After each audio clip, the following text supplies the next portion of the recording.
A very warm good evening to our viewers. Welcome to the Evening Review Show. I'm Matthias Ofiku, news editor of the Namibian Sun newspaper. Well, the housing crisis remains an Achilles heel for the country as a whole. And for many Namibians, owning a house remains a pipe dream. For years, we've been debating and discussing as to how this crisis can be solved and what should be done. Well, of course, we've seen that yesterday in the National Assembly, Landless People's Movement's Member of Parliament, Honorable Utaara Mootu, tabled a motion on suitable housing options in Namibia, which was primarily aimed at addressing housing shortages and funding challenges that faces the entire system as far as housing ownership is concerned. For that, Honorable Mootu, welcome and welcome back. It's always good to have you here. Thank you very much. Yeah? It's always a pleasure to be here. No, thank you very much. Could you just give us a summary of your motion that you tabled in the National Assembly yesterday? What it's all about and how you see us moving forward as far as the housing topic is concerned? Well, the motion stemmed from the manifesto of the Landless People's Movement as a demand to address the housing issue, and also the demands from the local authorities and in the regions that we govern as well. We saw that these challenges are deeply embedded within the structure. The motion tends to look at the housing shortages, yes, and also looking at the existing funding gaps and the funding modules, and looking at how we can have alternatives to ensure that other groups are also included. Now, the motion looked at the 300,000 staggering housing backlog that would take about 300 years to eradicate. That's that's a huge number. And given the shocks that our economy went through COVID-19, the numbers and the figures could be larger. The housing motion also exposed that the banking system dictates the markets, and there is no provision made for the lowest income households. For example, our household in 2014 was evaluated at 6,622 per household. That depends on how many people are employed. Given that 91% are within the brackets that is below 6,622, meaning that our people cannot afford houses. The Bank of Namibia further also states that 70% of the people are excluded. This includes the 46% of young people who do not have income, who do not have salaries, and also excludes the two lowest working groups that get the lowest income, which falls in the range of 0 to 1,500 and 1,501 to 4,600. These groups are totally excluded from the markets, as developers exclude the demands of getting cheaper housing options for this households. However, the informal sector is also very much excluded for them from the marketing, the housing market, because the housing market looks into what the loans that are the provisions that the loans that the loans of the banks provide, and the provisions are that it sources 30% of our monthly salary, and the monthly salary becomes the issue because the 50% of our people do not have steadily income that comes in on a monthly basis. So those people are excluded. So what we looked into possible solutions is that we can look into the pool savings structure, such as the Shack Dwellers Federation, where NHE and the Build Together programs of the government through the housing policy should start looking into the markets of how we can put those people who do not have a salary on a monthly basis together with banks. The motion also criticized the inability, or not even just the inability, the hostility that we get from banks when it comes to collaborating with the government. Some radical and progressive institutions and banks work together in South Africa to try and look and deal with this mass housing issue. Yeah. But however, because of the two programs of the governments of housing provision are very much limited in terms of the target groups, they also again exclude the population that I said get excluded. For the NHE, for example, just looks at people who get from an average of about 5,000 to 30,000, and then the BTS program only looks at the Build Together program only looks at people who gain 3,000 and below. It excludes the informal sector. Yeah. It excludes the unemployed masses. So what we're looking at is together with banking systems, together with other financial institutions, government should start looking at, for example, the Shacks Federation, to try and empower that masses to incorporate some of these people who are excluded, so that they can get land, for example, or get houses that suit their financial demands, and they can, over a period of time, pay off those houses according to those financial gaps that they face. The motion also looked into criticizing the fact that the housing policy doesn't really look into how we deal with the housing crisis in the rural development area, because the housing crisis in specifically within the urban areas is brought by the high rates of urbanization. Namibia has a staggering high rates of urbanization that is above countries such as Tanzania, which has a larger population of 62 million people, countries as Zimbabwe, and countries such as Swaziland at a 21.3%.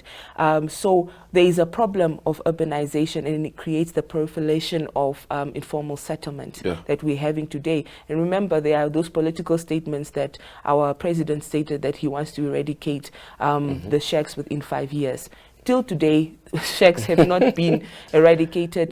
The systems of PTOs in city of Windhoek are very slow. Of course, under our administration, we tried through our mayor, Honorable Shade Governors, we tried to give a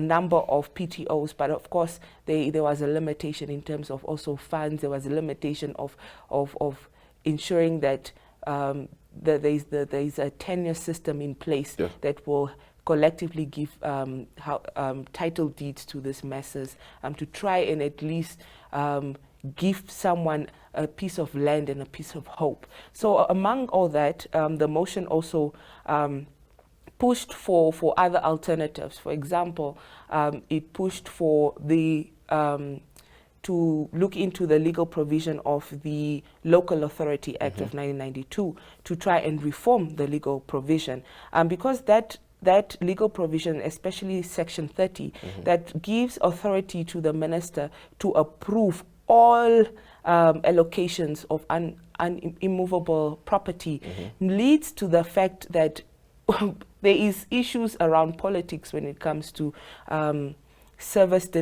delivery of land and provision of houses.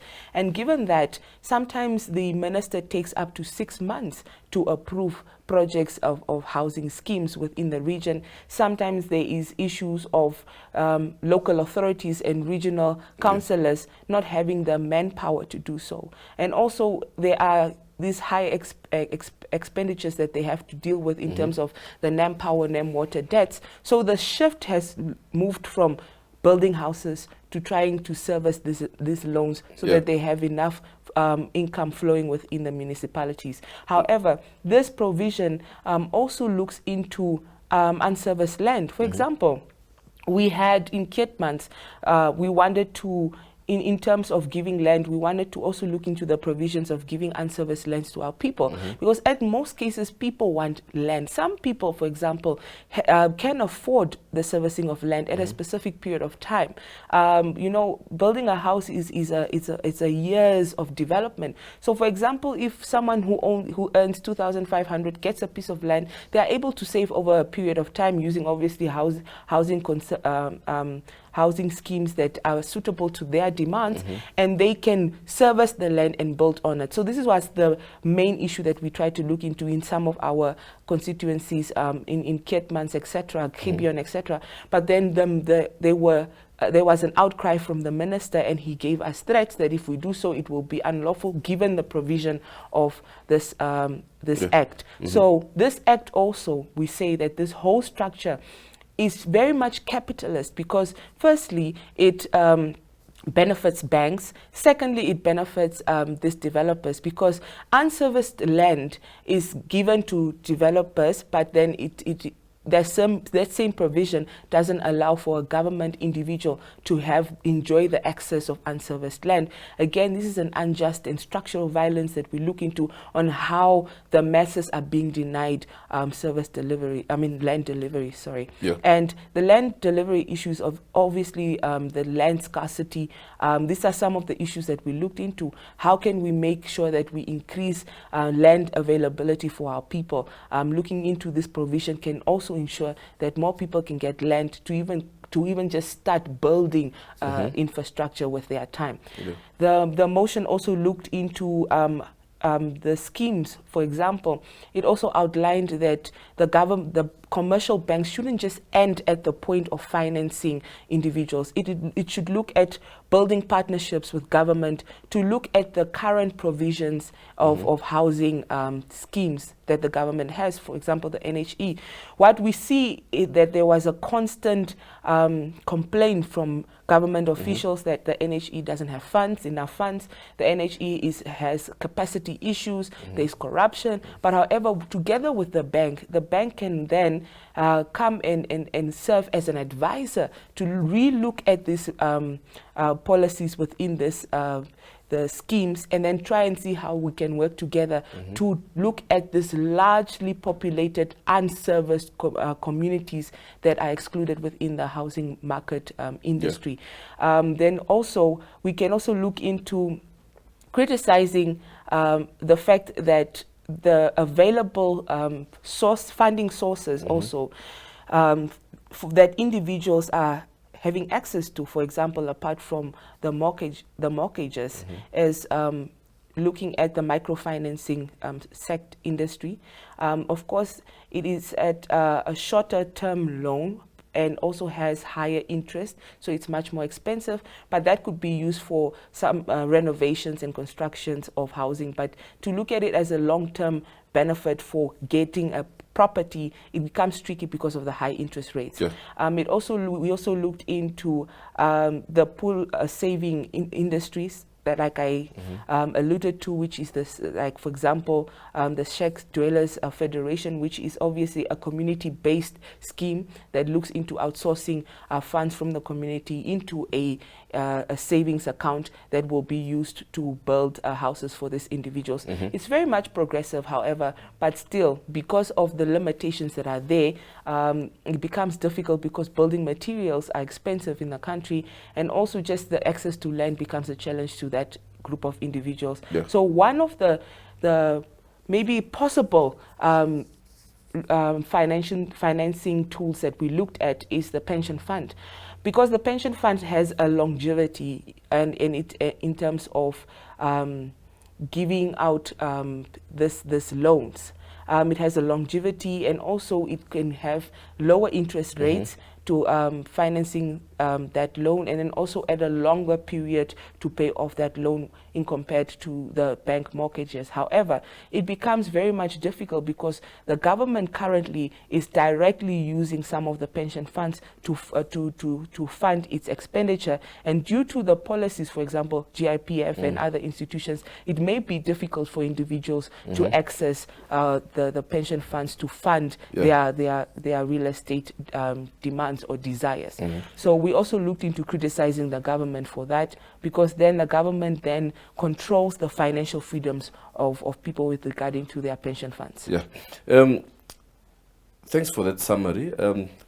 We'll go for a short break, but when we come back, I want us to engage more on the issue of the fact that we've been singing the same song over the years, and the fact that similar motions of this nature have been tabled in Parliament. Nothing came of that. what's going to be different that time. The fact that it seems that even NHE is crying that they cannot access land while it's a public institution. Yes. We'll also talk about the issue of alternative material or housing models that could be used. We've been singing these songs years and years in, but nothing has changed until date. So I'd like you to gear your thoughts toward that, and we'll come back to continue this conversation. Thank you. Well, to our viewers, we head for a short break, and we'll be back to engage more on this very, very pivotal topic that surely affects all of us as Namibians. Stay tuned. We are so excited to be kickstarting your morning with entertainment. Everything was happening during this past weekend. Yes. Exciting news. Wow, no, she was killing it already. In my opinion, I don't see anything wrong with him serving the full term. As well as keeping you informed on the issues that you need to know happening in and around our country.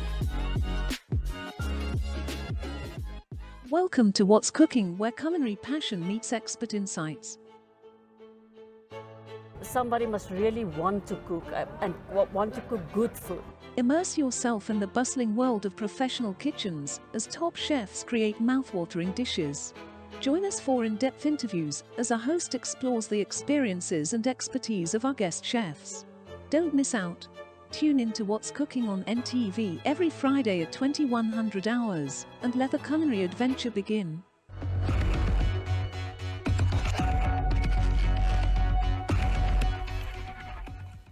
Well, welcome back from the short break. Honorable Mootu, just briefly, the NHE, which was specifically created to solve the housing problems that Namibia faces, at times they also cry that land is a luxury to them. It's like they have to fight on equal footing with the private sector. What is your take on that, and how should we move forward in that regard? Well, you are very right. It is an avenue that has been obviously for a period of time it has been neglected, also because it's capacity issues, and obviously there's a lot of corruption within the NHE that also still has to be unpacked. The NHE, for example, till today has not met its 1,200 target. So it's really an issue that we need to look into. There's a leadership crisis around the housing issue and addressing the NHE. However, the NHE can also, again, look at other avenues, look at other streams to look at how the banking sectors and private sectors can play a pivotal role within empowering the NHE as well. And then also the entire expenditure around infrastructure for Africa and African countries has significantly dropped over the years after independence. It has shifted for more of the defense, for example, that is gaining more of the share cut of the budget, which also affects our ability for the ministry itself to service land and build homes. So again, NHE is not having enough funds because obviously the government does not prioritize building houses in masses to that. So are we paying lip service to this fight to solve the housing crisis? It's more currently. When I was looking into this motion, I picked up it's a reoccurring song. It's a political song, but however, the difference would be that now we have opposition that is governing and is various local authorities, and that would require for government to also speed up in terms of looking at alternatives around the housing issues, because we have manifestos that also need to be reviewed. So we also want our people in our constituencies to get housing. So I think the level of accountability has changed. And the fact that we also bring up the change in terms of the policy of the Local Authority Act shows that there has been rough politics being on the playing field with regarding to housing schemes between local authorities and the ministry. But again, this motion looks to expose some of those hidden cracks and to work together as Parliament to try and look for a solution. It can no longer be a song that you sing in politics or at a rally, but it should be an issue that really through the standing committee can also see how private sector can put its brains to this issue, and also how different leaders from different political parties will view it. Of course, it has received currently unanimous support, but however, the funding issue still remains an issue within the NHE and then the BTS. For example, the Build Together program has a budget of 148 million. That's it for the entire country. And it doesn't have an individual budget that would look into how Kunene, for example, would demand their housing schemes, and how Erongo would demand in terms of housing provisions. But however, those are the discussions we need to have to see which are the regions, obviously, who have larger shortages. Of course, lack of information is also an issue with that regard. How many people do not have houses, in which regions, regions should get larger budgets, which should look into land servicing, which should look into the provision sectors. But however, it's an urgent need, honestly, to reform the NHE, to reform the BTS system. For example, the BTS system excludes rural communities because it demands that you should have some form of income. Most of our elders do not have incomes. So again, it's an issue of finance. It's an issue of excluding this masses. And again, the issue of alternatives. One of the issues that also increase the housing prices is building materials. There has been growing discussions between contractors, the individuals in construction, to try and look at cheaper alternatives for the country. For example, we should start looking into mass manufacturing of our own bricks, for example, looking at our own local markets to try and reduce the taxes that we have to pay to this the products. We need to look at alternatives that are energy free. And again, I know you and I were having that conversation where you were also a bit concerned about the green industry being dominated, obviously, by these multinational corporations that also have their own neo-colonialist agendas. But however, it really takes the government to look at it from a very cautious point of view. But however, the energy demands, for example, what's happening in South Africa and in Namibia with power shortages, and the desire that Namibia wants to be an energy hub, should look into empowering energy schemes, to the fact that solar systems should be built, to look into the energy deficits that can be created through these mass housing schemes. We need to look into the 1.2 trillion US dollars green economies that are being thrown by this Western and this big economies and these superstructures that are putting these economies, because there's a growing demand to look at eco-friendly housing systems. There's a growing demand to try and clean the environment due to the climate change difficulties that we face globally. So Namibia should look into how we can have how we can take advantage of some of these corporations, some of these governments that are willing to give and fund going green housing schemes. That will also look into, for example, this Standard Bank project that looks into transitioning bricks from mushrooms rather than using the normal mushrooms, the normal structures of bricks, which is cheaper and environmental friendly, and it has more durability. However, Standard Bank is doing a good job in terms of funding this project, but however, provisions around City of Windhoek also do not allow for other alternatives aside from bricks to be used when constructing homes. So again, it's a structural issue within this sector. Yeah. If I have to interject there, why does it seem like the push to introduce alternative housing building material seems to be welcomed at national level, but at the local authority level, it looks like that's where the stumbling block is? You are right.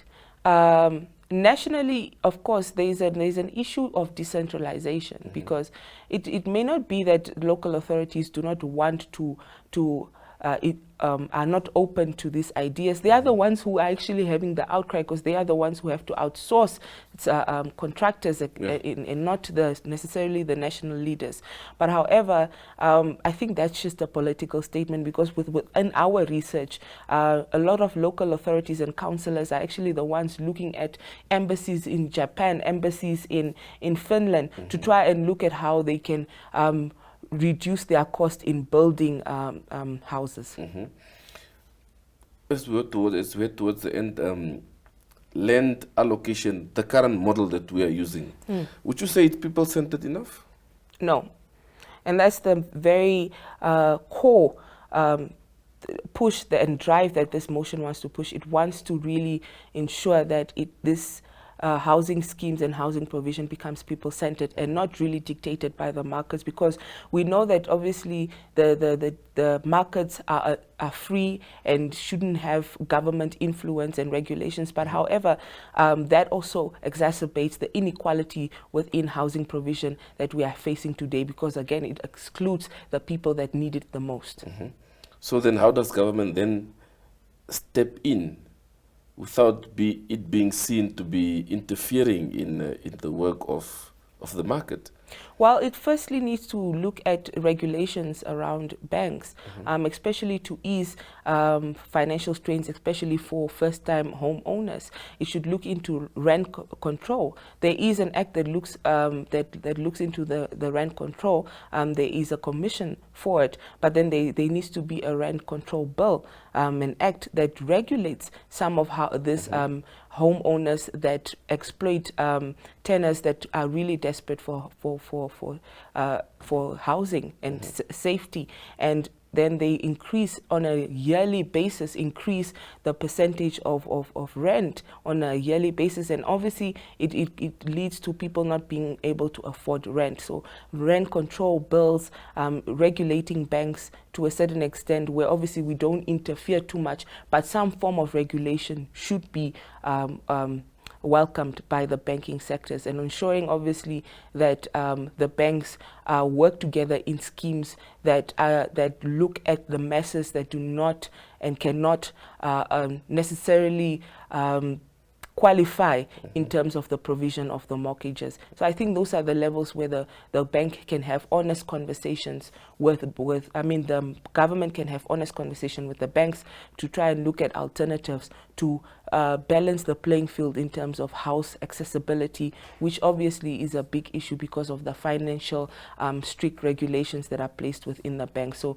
regulation and looking at the legal frameworks that can help give government a playing field and finance government and empower government schemes. For example, the mass housing scheme will demand for individuals to try and look for funding from banks, but banks again shy away from helping beneficiaries from the mass housing schemes, and they are the ones profiting from exactly. There is a neoliberal approach that is exploiting the masses and exploiting government, and at the end of the day, government is at the losing hand, and commercial banks are the ones dictating who says what and what has to be done. Well, Honorable Mootu, thank you very much for your time today. We wish you well when discussions on your motion starts on the floor. Thank you very much, Thank you very much for sharing your time with us this evening. Well, to our viewers, that's it from the Evening Review team. Well, let's keep an eye on Parliament and the discussions around this motion. Surely we're all interested to see how far it goes. Well, that's it from the Evening Review team this evening. Have a pleasant evening. See you again tomorrow, same time, same place.